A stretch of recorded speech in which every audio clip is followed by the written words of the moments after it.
Olá pessoal, tudo bem? Eu sou a Gabriela. Eu sou a Bruna. Nós somos produtoras de conteúdo do TEX e hoje estamos iniciando uma nova fase do nosso programa. O tema de hoje, o arcabouço fiscal, foi proposto pelo governo federal no final de março. O assunto vem movimentando o universo tributário e por isso nós convidamos o Luiz Wolff, CEO do TEX Group, e Pedro Chu, diretor do TEX Group, para abordar os impactos disso tudo em nossa conversa tributária. Olá, Gabriela. Olá, Bruna. Muito obrigado. Obrigado pelo convite para poder estrear essa nova versão do nosso podcast com vocês. Então, é uma satisfação poder estar aqui compartilhando com a nossa audiência, com os nossos seguidores, todo esse conteúdo. Falar de tributação, que é o que a gente ama de falar, né? Falar todos os dias de tributação, a gente adora conversar sobre esse tema e principalmente tentar simplificar esse processo todo. Eu sou Luiz Wolff, sou CEO do TEX Group e tenho um grande prazer aí de estar comigo aqui com o Pedro Chu também nessa conversa, nosso sócio, né, Pedro? Pessoal, um prazer estar aqui com vocês, conversando um pouquinho sobre arcabouço fiscal, né, que é essa medida bastante polêmica que acabou surgindo nesse começo de ano, nesse começo de governo, que envolve tributação, envolve finanças, envolve mercado, envolve bolsa de valores, envolve, enfim, tudo aquilo que permeia o nosso dia a dia quando a gente fala de financeiro e tributário. É um prazer estar aqui com vocês, compartilhar um pouquinho das nossas ideias, trocar um pouco de ideia em relação ao que pode acontecer com a tributação do nosso país nos próximos meses e com isso a gente esclarecer um pouquinho mais ou contribuir um pouco, né, com essa audiência qualificadíssima que nos ouve. Antes da gente começar aqui, a gente fez uma breve contextualização do arcabouço fiscal, mas eu acho importante a gente mergulhar um pouco mais ainda no que é isso, né? Então, vocês poderiam, por favor, nos dar uma explicação sobre essa proposta e quais os possíveis impactos para a economia, então, do país? Claro, com certeza. O arcabouço ele vem dentro de um dos princípios do governo federal, do atual governo, de equalização das receitas, dos gastos pretendidos pelo governo. Então, todos nós sabemos que um país, para que ele fique de uma maneira organizada, para que a inflação esteja controlada, né, para que a dívida pública esteja em patamares razoáveis, ele precisa atender o nível de arrecadação para suprir o nível de gasto, né? Dentro do planejamento de governo, do plano de governo do atual governo eleito, ele traz um aumento no plano de investimentos e gastos públicos e esse aumento do plano de investimentos e gastos públicos requer, por outro lado, um aumento na arrecadação, né? Um aumento de recurso, de receita financeira dentro do Estado, o Estado aqui com um olhar nosso aqui de União Federal, para que a União Federal possa custear esse gasto público pretendido pelo atual governo e, obviamente, não entrar num déficit estruturante que possa causar impactos, né, de credibilidade do país no exterior, que possa causar impactos perante o mercado financeiro, perante investidores externos, perante o mercado cambial do Brasil em geral, né, o que afetaria as exportações do Brasil. Então o arcabouço ele vem com esse propósito, né, suprir a conta que foi criada ou que foi planejada dentro do programa de governo e, obviamente, ele vai trazer regras que têm um viés mais arrecadatório para justamente suprir essa conta. Então esse é o propósito, o grande propósito do arcabouço fiscal e, claro, há de se discutir dentro desse propósito todo se é essa volumetria de gastos que o governo pretende atingir ou não. Como fazer isso? Será que a maneira como o governo hoje tenta implementar um aumento de arrecadação está correta, não está? Vai trazer algum impacto do ponto de vista de inflação? Vai trazer algum impacto do ponto de vista de emprego ou do ponto de vista de desenvolvimento social? Então, esse ponto é o ponto que talvez a gente vá debater muito aqui, né? A origem e a aplicação dos recursos. Então, o arcabouço ele tem justamente esse propósito de equilíbrio das contas públicas, aqui de uma maneira um pouco diferente do convencional do que a gente vinha vivendo no Brasil ao longo dos anos. A gente sempre teve uma característica de planejar o gasto e, obviamente, esse gasto sendo extrapolado, os governos historicamente corriam atrás de aumento de arrecadação, né? Aqui a gente já tem um viés de antecipar que eu vou ter aumento de gasto e já trago também os potenciais aumentos de arrecadação através do arcabouço. O contribuinte brasileiro já está bastante familiarizado com esse termo, né, Luiz? O termo teto de gastos. No entanto, o arcabouço então vem para substituir esse conceito de acordo com os representantes do governo federal.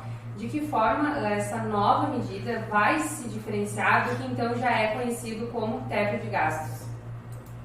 Legal. Essa é uma boa pergunta porque, de fato, né, o cidadão brasileiro conhece já o termo teto de gastos, já doeu muito no nosso bolso, né? A gente já sofreu muito com inflação, a gente já sofreu muito com troca de moeda e fruto desse processo inflacionário, troca de moeda, desestabilização econômica, vem de, obviamente, uma estrutura fiscal do país desorganizada. Então, se há alguns aprendizados que o brasileiro teve ao longo dos anos, né, foi gostar da estabilidade da moeda. Né? Os cidadãos mais novos sabem que viveram já em fase de plano real, mas quem viveu em períodos anteriores ao plano real, ainda no Cruzeiro Cruzado Novo, etc., até a passagem pela URV e as transições monetárias, lembra-se que existia remarcação de preço, às vezes 2 vezes por dia, né, no ambiente do comércio.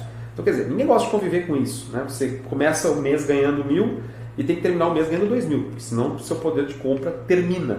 Né? E assim aconteceu, e acontecia com muita frequência no Brasil. Então, de fato, acho que a primeira grande lição e o primeiro grande ponto é que o brasileiro aprendeu, né, e colocou no seu diálogo, no seu radar de vida, a estabilização de moeda como uma das pautas importantes. Quer dizer, se nós tivermos uma desestabilização monetária, certamente nenhum governo ficará. Né? Os governos, eles obviamente, do real para cá, passaram a se preocupar com a estabilização. E, de fato, quando existe um volume muito grande de impactos no cenário macroeconômico e também no cenário doméstico das pessoas, impeachments acontecem. Então, esse é o grande movimento que a gente vê ao longo do tempo no Brasil. Bom, em segundo lugar, além da estabilização da moeda, né, o brasileiro também não gosta de inflação. Então, moeda estável com inflação baixa é algo que começamos, ou pelo menos razoável, para a gente não falar economicamente de inflação baixa, foi algo que nós nos acostumamos a ter.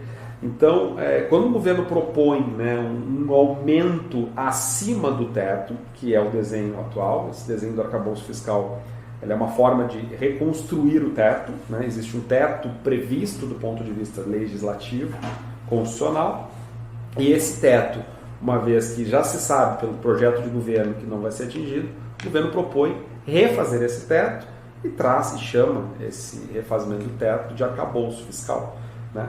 De fazer com que as contas públicas caibam dentro da arrecadação que se pretende ter. E traz nesse arcabouço as medidas necessárias para poder aumentar essa arrecadação e equilibrar, né, ou reestabilizar o teto, né, ou reposicionar o teto em outros patamares. Pessoal, Luiz, tu falou um termo aí que é aumento de arrecadação. Quando a gente fala em aumento de arrecadação, muitas pessoas pensam em aumento de impostos, né? Então, essa é uma das principais dúvidas referentes ao arcabouço fiscal, se ele vai gerar um aumento de impostos ou não. E na opinião de vocês, ou enfim, vai ou não vai? Quando a gente olha para o arcabouço fiscal e toda a situação, né, que está posta hoje, a gente vê naturalmente um aumento de despesas e custos da União. Né? Então nós tínhamos até o começo desse ano, na verdade ainda está vigente, né, mas nós temos hoje o limite de gastos, o teto de gastos que foi instituído pelo governo Temer em 2016, que ele estabelece que os gastos da União só podem aumentar na medida da inflação do ano anterior. Né? Então haveria um controle, ao menos inflacionário, em relação aos gastos da União, como se fosse uma estagnação aqueles gastos lá em 2016. Por que o governo Temer fez isso em 2016? Fez isso porque ele entendeu, a partir do momento em que houve impeachment da Dilma, que haveria necessidade de um controle de gastos, e como comentou o próprio Luiz, né, a inflação ela sempre foi a causa dos impeachments brasileiros. Né? O governo Collor, nós tínhamos a inflação galopante, Collor caiu. O governo Dilma, nós tivemos um descontrole de gastos, a economia em recessão, o governo caiu também. Então, quando o Temer assumiu o governo lá em 2016, ele fez essa transição para o teto de gastos para conseguir estabilizar a inflação, com estabilização da inflação, estabilizar os juros, começar a ter reinvestimentos no país. E agora, com a nova entrada do governo, dessa nova política, né, nós saímos de uma liberal-democracia para uma social-democracia nessa transição do governo, que nós tínhamos uma visão muito mais de mercado em relação à economia, agora tem uma visão muito mais de intervenção em relação à economia. Então, a gente tem um aumento de gastos. Ora, para suprir esse aumento de gastos, né, esse novo teto, que é basicamente a ideia do arcabouço fiscal, e a ideia do arcabouço fiscal, tecnicamente falando, é fazer uma substituição do critério anterior, que era, na medida em que a inflação corrigisse as despesas, esse poderia ser o aumento tolerado.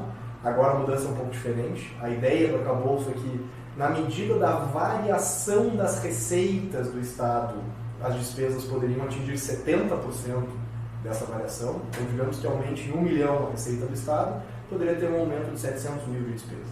Essa é a ideia do novo arcabouço fiscal. Então, na medida em que há a quebra do teto, há um aumento da despesa, obviamente vai ser necessário, do outro lado, nós temos o aumento da receita. Né? Se nós não tivermos o aumento da receita, o governo vai ter que emitir dívida pública, e emitindo dívida pública nós teremos inflação, e tendo inflação a gente volta para aquele ciclo vicioso que nós tivemos já há 10 anos atrás, 15 anos atrás, 20 anos atrás, com a inflação galopante. E a partir daí a gente já vê dentro do ano de 2023 mesmo diversas medidas tributárias, né, que é a principal fonte de custo da União, diversas medidas tributárias que aumentaram sobremaneira a tributação dos contribuintes brasileiros. Agora, entender se de fato houve um aumento da arrecadação com o aumento da tributação é também uma discussão que tem que se ter, né? A gente tem dentro aí da análise tributária de gastos públicos a curva de Laffer, né, que é sempre citado nessas discussões, que é na medida em que se aumenta a tributação, você tem um arrefecimento da atividade econômica, então você tem uma redução da base de cálculo dos tributos. Quer dizer, quanto menor o movimento econômico, menos tributos você tem arrecadando. Então a discussão talvez tenha que se entender se o arcabouço fiscal será efetivo ou não nesse sentido será que de fato o aumento da tributação vai significar um necessário aumento da arrecadação ou não? Né? Nós tivemos aí num governo mais voltado para o mercado, que foi a política dos últimos 4 anos, um aumento da arrecadação bastante significativo com uma redução de tributos. Né? Então talvez o Brasil ele já tenha entendido aí nessa história democrática de mais de 30 anos que talvez um mercado um pouco mais livre, que tenha um pouco menos tributação, possa ser responsável pelo aumento da tributação. Mas o que a gente vê hoje na proposta do atual governo é de que efetivamente a ideia é que se aumentem os tributos, né? E a tributação sobre e-commerce, tributação sobre software, tributação sobre benefícios fiscais, tributação sobre diversas áreas da economia, para que isso possa dar uma sustentação a curto prazo. E aí me parece que uma discussão importante de termos será que nós precisamos será que focar no curto prazo em relação a essas receitas não vai prejudicar o médio e longo prazo brasileiro? Talvez sim. Então, a medida do arcabouço fiscal necessariamente vai importar no aumento de tributação, e aí a discussão é se isso vai ser benéfico ou não para o nosso país. E para viabilizar o arcabouço fiscal, como o Pedro comentou com a gente, já saíram diversas medidas, né, que pretendem ser realizadas, e uma delas diz respeito justamente à tributação de casas de apostas e também de sites e-commerce asiáticos, né? Como vão funcionar essas duas propostas para vocês de taxação? Posso ir? Ok? Pode? Então, Gabriel, na realidade, como eu comentei, esse já vai em linha com o movimento, né? A gente tem visto, e aí talvez tenha uma certa incongruência entre o discurso econômico que foi divulgado e as ações efetivas do governo. Nós temos hoje um grande movimento de e-commerce, né, de compras internacionais, voltadas para os e-commerce asiáticos, principalmente, né, que hoje existe uma isenção nessa aquisição até o limite de um certo valor em dólares que essas compras são feitas. Então essa, na realidade, é uma isenção diretamente direcionada ao mercado consumidor. Ela não é, de forma alguma, uma isenção voltada para o lucro das companhias, como se faz entender por vezes que ela seria. Não, ela impacta diretamente no bolso do consumidor. Então, o primeiro movimento que já se viu foi essa tributação sobre essas importações. O que a gente vai ter, basicamente, é um redirecionamento das compras para o mercado interno. Então, no primeiro momento, pode até parecer interessante, do ponto de vista de aquecimento do mercado interno, né, essa taxação das compras vindas do exterior, mas isso necessariamente vai importar em um aumento de custo, né, de vida, um aumento de custo para o consumidor dessas mercadorias importadas. E quando a gente fala também de casas de apostas, hoje a gente tem um movimento bastante grande de aumento de movimento desses aplicativos que trabalham com apostas esportivas, enfim, que também gozam de algumas isenções, algumas reduções tributárias, e o governo também aparentemente vai querer trabalhar em cima desses valores envolvidos nessas operações, né? Então, mais uma vez, o governo basicamente escolhe alguns setores da economia que eventualmente estejam tendo algum movimento que reflita na necessidade de aumento de receita que ele precisa, e com isso ele acaba onerando a economia e, no final das contas, onerando o consumidor também. Um grande ponto que eu acho que vale a gente comentar quando se trata em tributação e aumento de tributação. Claro, de fato, existem alguns setores hoje não cobertos pela tributação, né? Alguns setores que de fato acabam não sendo tributados, como esses jogos eletrônicos, e aí esse recurso existe de certa forma uma concorrência com as loterias internas no Brasil, que possuem sua tributação, e a gente vê um movimento das pessoas partindo para os jogos eletrônicos que acabam não tendo, né, domicílios fiscais próximos ao Brasil, ou até possuem domicílios fiscais em países com tributação favorecida, os chamados paraísos fiscais. Então, pode sim ser uma via interessante pensar numa tributação, mas o grande ponto aqui diz respeito ao que o Pedro acabou de comentar, que a economia é cíclica. E na medida que houver, sim, um aumento de tributação em qualquer desses segmentos, por exemplo, nós vimos tratando muito do tema da subvenção econômica, da subvenção dos incentivos fiscais, nós vamos ter um repasse de preço automático, e o repasse de preço vira inflação. É muito importante nessa avaliação, e como especialista no tema tributário, a gente deixar muito claro para a nossa audiência, para as pessoas que nos seguem, que qualquer modificação tributária que exista dentro do ambiente de negócios, a conta é repassada. Né? Não existe essa teoria de que aumentarei o gasto da empresa. Não existe. Ninguém vai pagar essa conta, tá? Quem vai pagar a conta é o cidadão. Sempre será ele. Não existe... É uma falácia imaginar que a empresa vai pagar a conta, que a empresa vai ficar mais pobre. A empresa não vai. A empresa vai formar seu custo de aquisição, vai formar seu preço de venda, e na formação do seu preço de venda ela vai utilizar os mesmos indexadores, os mesmos percentuais de proporção. Se eu sou varejo, eu vou usar o mesmo markup. Se eu sou indústria, eu vou usar o mesmo valor adicionado dentro do produto da minha indústria. Se eu sou serviço, eu também vou manter minha margem prestação de serviço dentro dos mesmos patamares. Ou seja, um aumento de tributação no segmento de serviço vai gerar um aumento de preço final para quem compra do segmento de serviço, e gerando um aumento do preço, eu perco um pouco mais o dinheiro o valor do meu dinheiro, né? Eu perco um pouco mais o meu poder de compra, eu como consumidor, tendo que pagar obviamente mais caro no produto, eu vou ter que obviamente ganhar mais, e isso gera um ciclo inflacionário, tá? Então é importante a gente entender muito disso, que sim, ajusta a carga tributária para lá, mas ninguém fica com essa carga. A carga é repassada na cadeia, isso é economia, isso não tem a ver com tributos. A economia ela se autorregula. Então se eu deixo de comprar da China e passo a comprar no mercado interno, se eu deixo de comprar de um país asiático e passo a comprar no fornecedor nacional, talvez eu não tenha nem a variabilidade do produto, né? Tem muita gente comprando coisas em sites internacionais, produtos que não são acessíveis no mercado interno. Quer dizer, potencialmente, se eu não estou satisfeito com o mercado interno e não consigo acessar o mercado externo, talvez eu nem vá girar essa economia. Então tem um terceiro grande gargalo aí, que é esse gargalo das pessoas ou não direcionarem o seu gasto, ou poupar esse gasto, ou não colocar esse dinheiro na circulação. Então vejo, a economia sendo cíclica, uma vez que eu mexa em alguma alíquota, que eu tire algum benefício fiscal, que eu aumente alguma base de cálculo pontual, que hoje já existe algum diferimento, alguma redução, eu vou ter automaticamente um repasse no preço, e esse preço vai se repassando etapa por etapa na cadeia, porque é um ciclo. Então a economia ela precisa fechar esse ciclo. E ele sai lá da pessoa consumidora, ora como compradora, ora como produtora de algo. Então ela vai estar sempre em polos invertidos e fazendo esse ciclo. E as empresas ou organizações que prestam serviços, ou que industrializam materiais, ou que comercializam produtos, elas são parte desse ciclo, elas repassarão esse custo econômico decorrente de qualquer aumento tributário, né? Que pode ser bom ou ruim, a depender do desenho da economia, né? A depender do desenho do gasto público também. Então, a depender do longo prazo que nós queremos ver para o Brasil. Então, eu corto, por exemplo, um processo de importação, ou arrefeço ele com uma carga tributária muito alta. Bom, será que eu vou ter destinação para esse recurso internamente, ou esse recurso não vai gerar na economia? Pode ser pior, né?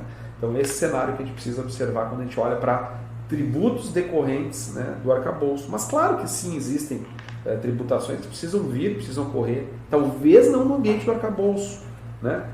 Talvez eu gostaria, como tributarista, de ver uma discussão tributária sobre jogos eletrônicos, né, não vinculado a um gasto que eu vou fazer, mas vinculado à necessidade de tributar jogos eletrônicos, como um benchmark global, né, como outros países do mundo fazem, né? Claro, excluindo países que possuem tributação favorecida.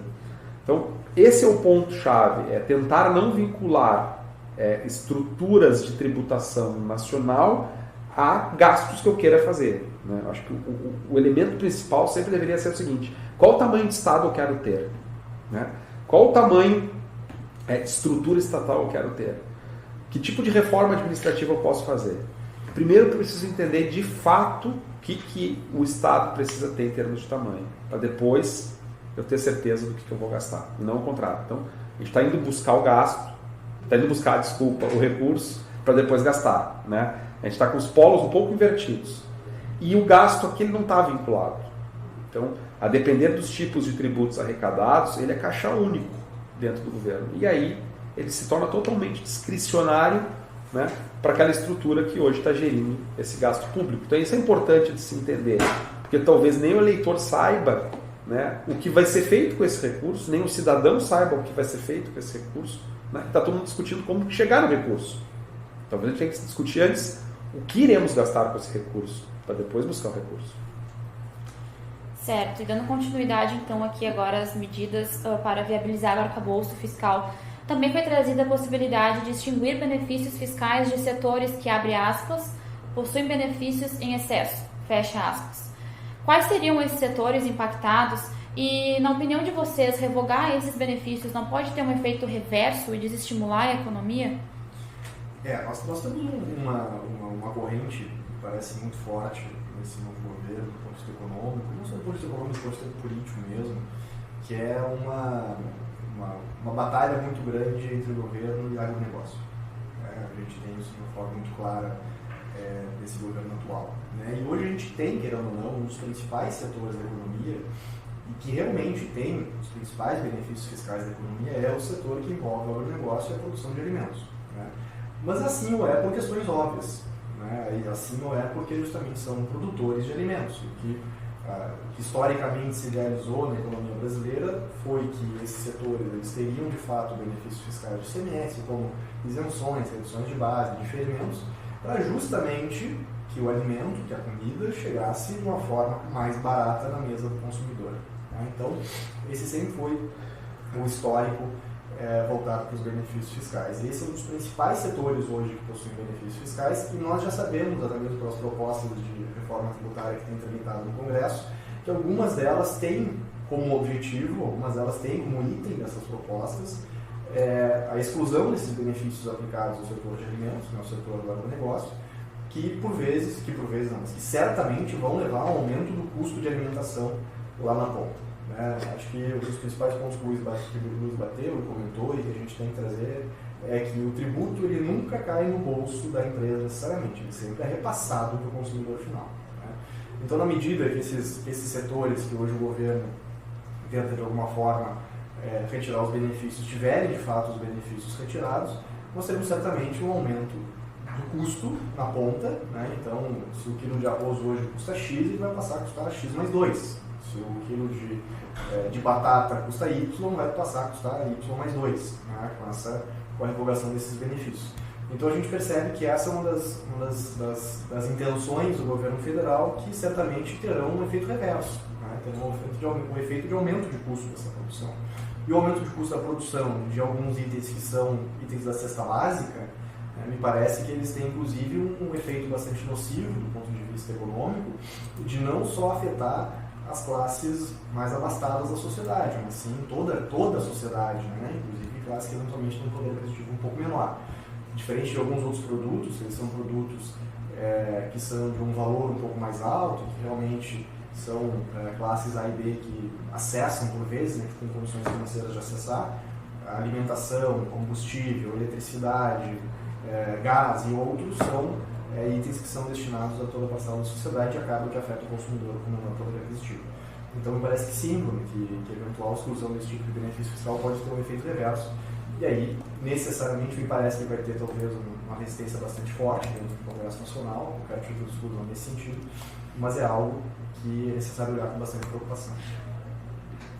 Outra ação que também deve ser tomada pelo governo vai envolver a inclusão de benefícios fiscais relacionados ao ICMS da base de cálculo de imposto de renda da pessoa jurídica e também da contribuição social sobre o lucro líquido. Isso não seria permitido quando a atividade fosse de custeio, ou seja, apenas investimentos seriam considerados para essa redução. E a medida poderia render de 80 a 90 bilhões de reais aos cofres públicos, segundo as informações que já foram publicadas. Quais seriam, então, os impactos na prática e como vocês analisam essa iniciativa? Bom, nós tivemos agora recentemente, né, Gabriela, uma discussão muito ampla sobre essa situação das subvenções para investimento. Né? A legislação brasileira, há muito tempo se discute no no Brasil a questão da tributação ou não, do ponto de vista de imposto de renda, dos benefícios fiscais voltados para o ICMS que são concedidos pelos estados. Né? Então, só para ficar um pouco mais claro aqui para a nossa audiência, né?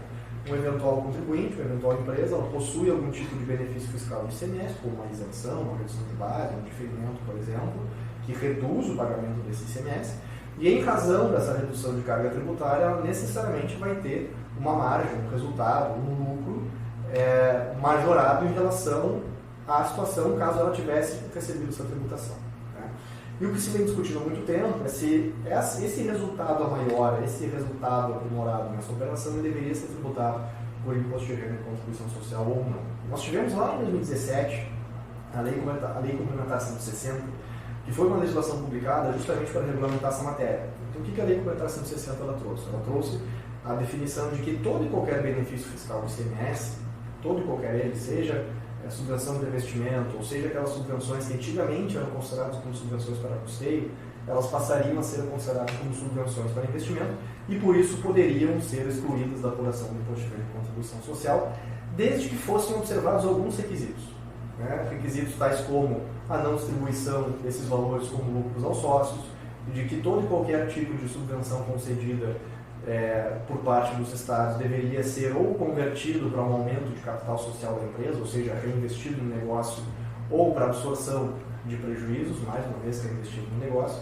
Então, alguns requisitos foram estabelecidos nessa legislação. A convalidação desses benefícios fiscais em reuniões do CONFAS, né, que é o Conselho de Política Fazendária, que todos os estados ali discutem os benefícios que eles atribuem aos seus contribuintes.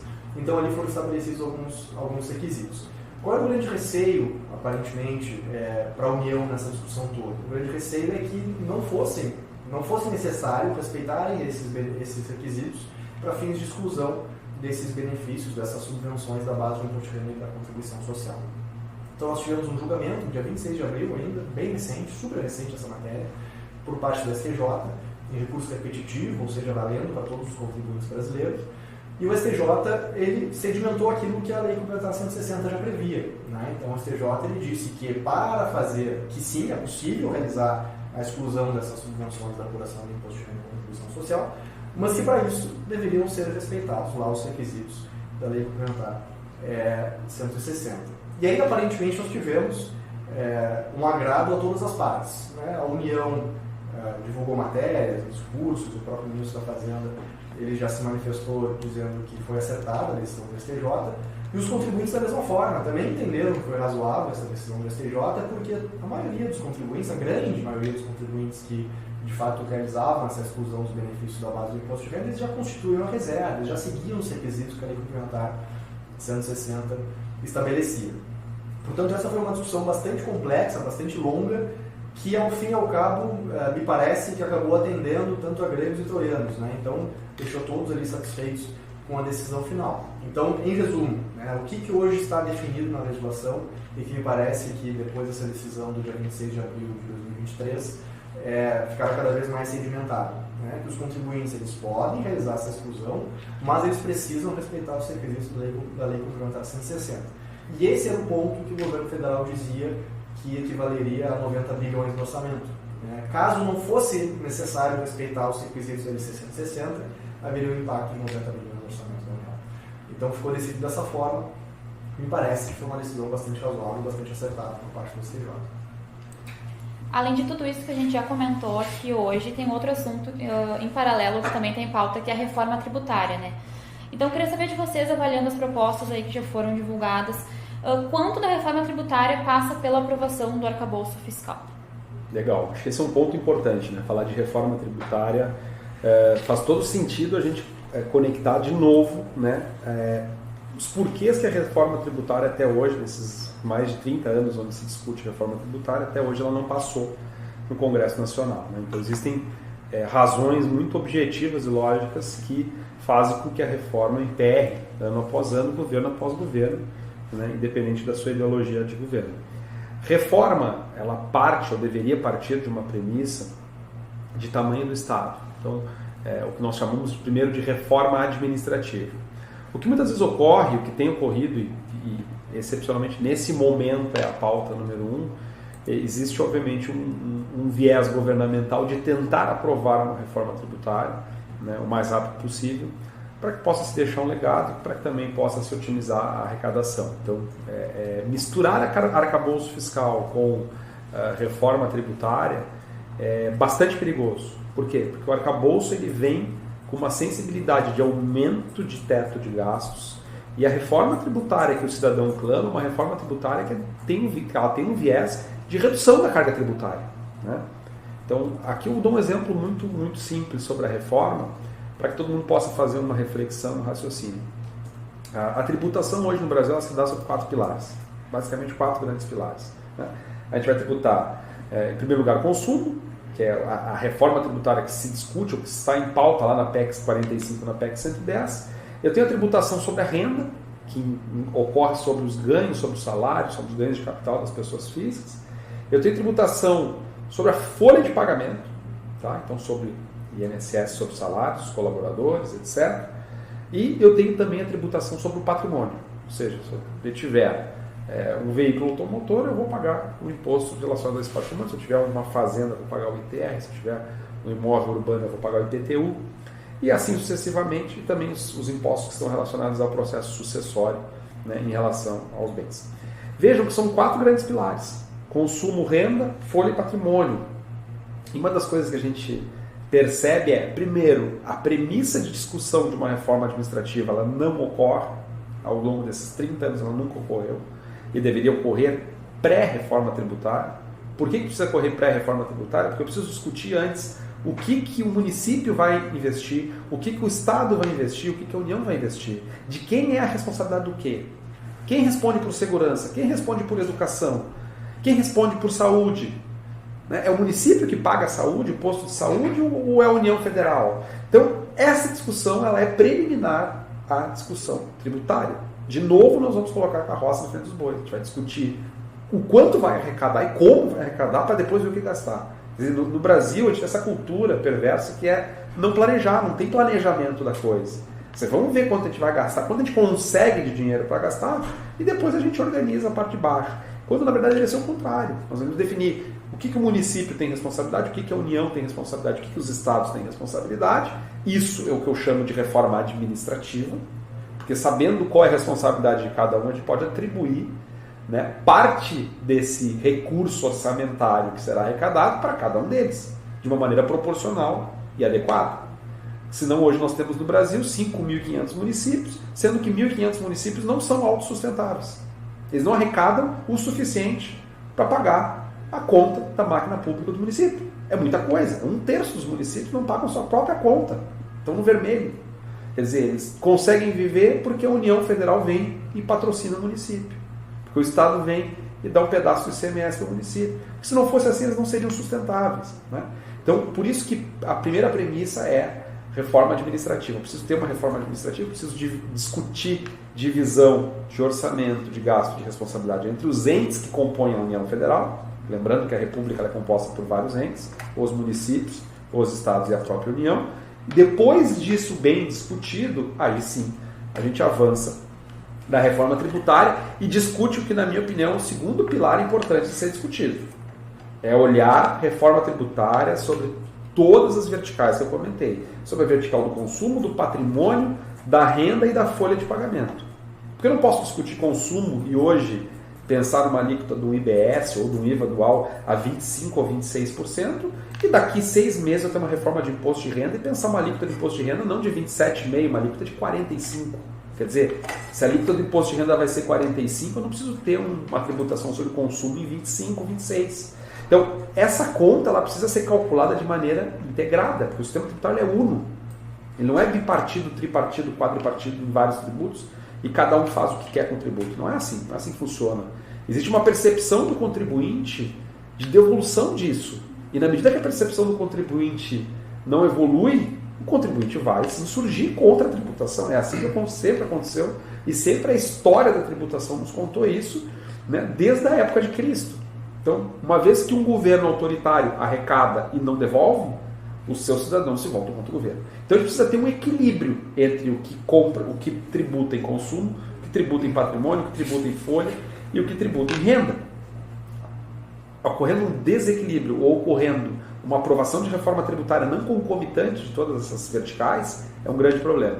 Vejam que, por exemplo, o tributo sobre consumo na Europa, nos Estados Unidos, é de 8% em média, 6,5% nos estados que são os tributos mais baratos sobre consumo, 9% nos mais caros, mas a média é 8%, 7,5%, 8%. Quer dizer, cobra-se muito pouco sobre a transação do consumo. Em outro lado, cobra-se sobre a renda. Quem paga mais, quem tem mais, tem um salário maior, paga mais imposto, quem tem um salário menor paga menos. Quer dizer, se a gente está discutindo, né, equilíbrios estruturais do país, equilíbrios sociais do país, a premissa é que a reforma fosse discutida 100% em conjunto. Ela sendo discutida só sobre o consumo, ela vai ser capenga. Ela vai ter algumas arestas, algumas verticais não exploradas. A discussão, então, sobre o arcabouço começa na Câmara dos Deputados, onde o projeto vai precisar de, no mínimo, 257 votos para ser aprovado. E, em seguida, o texto, então, vai seguir para o Senado, onde vão ser necessários 41 votos para aprovação. Qual é a perspectiva de vocês sobre isso?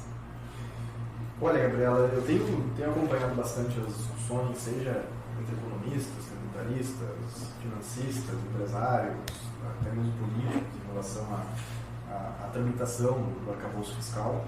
E hoje o mercado ele tem enxergado com uma certa suspeita, tá? O arcabouço fiscal apresentado até o momento pelo governo federal. O arcabouço não convenceu, né? Ainda não convenceu. O modelo de arrecadação de aumento de receitas também não vem convencendo. Né?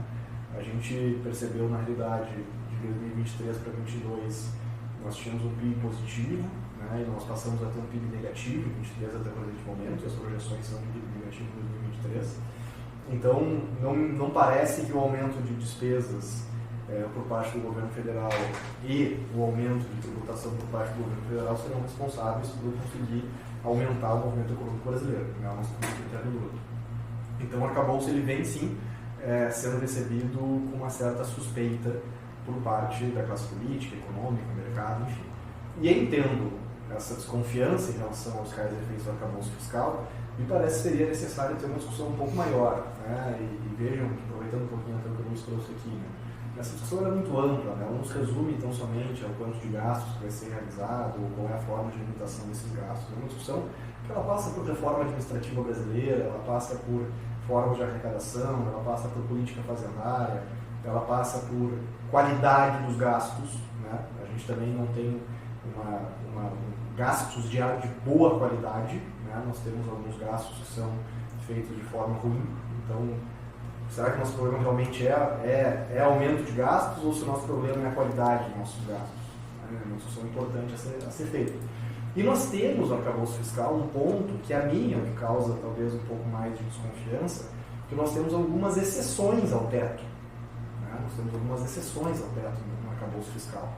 E algumas delas são com despesas públicas, né? Despesas do Fundeb, que é o Fundo de Educação, despesas com investimento. E nós sabemos que muitas vezes esses termos que inicialmente podem parecer termos que de fato são positivos, eles são na realidade eufemismos para algumas despesas que se revelam ineficientes ou desnecessárias quando nós falamos em gestão pública. Né? Então me preocupa bastante a qualidade dos gastos que aqui está sendo discutido. Mas enfim, me parece que ainda precisa um pouco mais de debate. O governo federal ainda prometeu trazer o projeto de lei, que acredito que ainda não tenha sido apresentado pelo governo, por enquanto é só a modelagem inicial. E vai ter uma ampla discussão a nível de Congresso Nacional, não só o Congresso Nacional, mas acho que também nos demais entes federados, como estados e municípios, porque isso vai acabar afetando todo mundo, né, em razão da própria proporcionalidade e responsabilidade de cada um dos gastos que ali estão. Né? A inflação preocupa, a manutenção dos juros altos necessários por conta da alta inflação arrefece a economia, então me parece que é uma necessidade premente de ter um arcabouço talvez um pouco mais elaborado, um pouco mais bem pensado, talvez um pouco mais claro também para a sociedade, para que a gente possa ter um debate saudável e, de fato, uma medida que vá resolver a nossa situação brasileira. Certo, gente. Agora estamos com o tempo já estourado aí, respeitando um pouquinho dos limites aí do nosso tempo de podcast. Vou abrir o espaço agora para as considerações finais, para que vocês consigam aí, encerrar a participação e deixar o contato de vocês à disposição, né? Porque a gente sabe que esse assunto É bastante complexo e ainda que a gente tenha esclarecido vários pontos aqui, seguem dúvidas e vão seguir dúvidas aí por muito tempo. Então, Luiz, vou começar por ti. Considerações finais. Primeiro, obrigado pelo convite, poder compartilhar e trocar essas ideias e principalmente de poder debater e trazer pautas que são relevantes, né, de serem conversadas junto com esse tema do arcabouço. Né? O arcabouço, como a gente discutiu bastante aqui nessa live e debateu e aprofundou pontos chaves dele, ele é, sim, né, um instrumento que precisa ser melhor debatido e, primeiro, não ser conectado necessariamente com reforma tributária. Reforma tributária é algo muito mais amplo, precisa ser tratado e discutido melhor, e arcabouço também precisa ser discutido de uma maneira clara em relação a quais gastos serão empenhados nesse aumento de receita que está se propondo. Então essa é a grande linha, né, que o cidadão, que o empresário, que os profissionais do segmento tributário precisam avaliar. Né? Carga tributária, sim, ela existe, ela é alta, existe uma baixa sensação de retorno dessa carga tributária e existe, né, um projeto de lei que vai sustentar o arcabouço, que visa aumentar um pouco mais essa arrecadação. Quer dizer, temos que entender se o cidadão está topando pagar esse preço um pouco mais, né, para ver o que vem em troca. Então essa é a grande reflexão que a gente precisa fazer. Pedro? Legal, Bruna, Gabriela, pessoal que nos escuta, Luiz, obrigado pela oportunidade de a gente conversar um pouquinho mais sobre esse tema. Me parece também que exige um pouco mais de discussão, né, um pouco mais de debate essa temática. Eu creio que talvez não haja ainda uma clarificação para a sociedade como um todo de como que esse plano do governo vai ser de fato implementado. E também algo muito importante a ser transmitido, e a quem nos escuta nesse podcast, é a influência direta nas vidas do cidadão que essa determinação vai ter. Né? Por vezes a gente não tem uma real noção do quão direto é a formação do teto de gastos ou dos gastos públicos do nosso país em relação à nossa vida, ao nosso dia a dia. Uma influência direta, tem total conexão com a inflação tem total conexão com o nosso poder de compra, o nosso poder de compra tem total conexão com a nossa qualidade de vida. Então, é importante trazer aqui para a sociedade, é necessário um pouco mais de clareza em relação ao que vai ser feito no arcabouço, talvez um pouco mais de elaboração, me parece que o arcabouço hoje ele é um pouco agressivo demais em relação ao aumento da conta pública, né? Talvez a sociedade realmente não seja disposta a pagar esse preço. E com isso, creio que ainda tenha bastante debate pela frente e bastante discussão, seja na massa pública, seja entre políticos, economistas, sociedade como um todo. Então, basicamente, acho que as considerações finais seriam isso e agradecer mais uma vez pela oportunidade de estar falando nessa audiência qualificada. Pedro e Luiz, a gente agradece vocês também pela disponibilidade de estar aqui hoje, então, debatendo esse assunto tão importante. O perfil de cada um dos participantes aqui hoje vai estar na descrição desse podcast para que você possa entrar em contato e tirar aí as possíveis dúvidas que tenham ficado. E como eles bem falaram, esse assunto vai seguir sendo debatido.